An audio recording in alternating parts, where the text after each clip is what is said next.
Hello दोस्तों, आप कैसे हैं? आशा करता हूँ आप अच्छे होंगे, मस्त होंगे, स्वस्थ होंगे। मैं डीआरएस कामले, आप सभी के डीआरएस मेडिकल क्लास में स्वागत है। आज मैं हाइपरटेंशन के बारे में बताएंगे। हाइपरटेंशन होता क्या है, हाइपरटेंशन हो जाने से क्या क्या दिक्कतें होती है और दिक्कतों को कैसे हम मैनेजमेंट कर सकते हैं फार्माकोलॉजिकल मैनेजमेंट के द्वारा। हाइपरटेंशन प्रकार की कार्डियक डिजीज होती है, सीवीडी डिजीज होती है, जिनमें systolic blood pressure and diastolic blood pressure 120/80 mmHg normal blood pressure से जब अधिक हो जाता है 140/90 mmHg तक हो जाता है तो उसको हाइपरटेंशन की कैटेगरी में इंडिकेट करते हैं।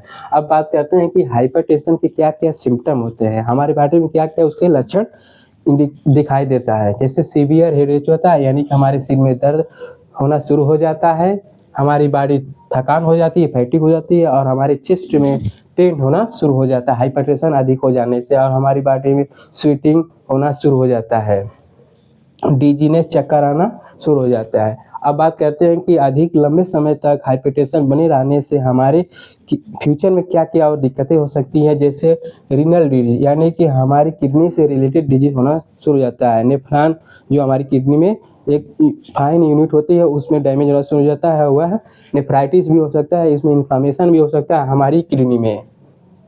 एक कार्डियक डिजीज, यानी कि हमारे हार्ट से रिलेटेड भी डिजीज हो सकता है जब हाइपरटेंशन अधिक हो जाती है।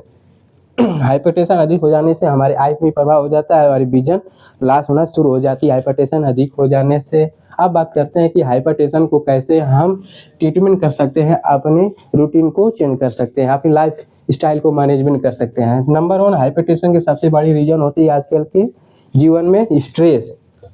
लाइफ स्टाइल अधिक बढ़ जाने से, हमारे स्ट्रेस हो जाने से हमारी हाइपरटेंशन भी अधिक बना रहता है। इसके लिए हमें हाइपरटेंशन को मैनेजमेंट करना चाहिए, स्ट्रेस को मैनेजमेंट करना चाहिए।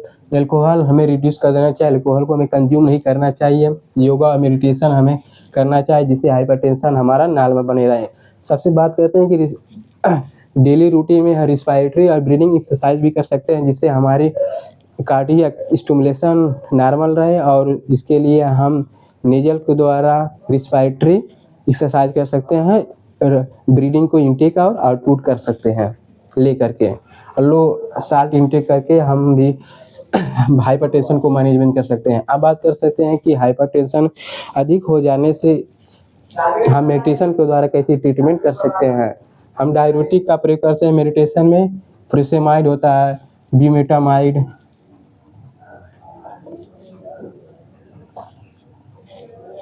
उसके बीटा ब्लॉकर प्रोपानोलॉल, एटिनोलाल दवा का प्रयोग करते हैं,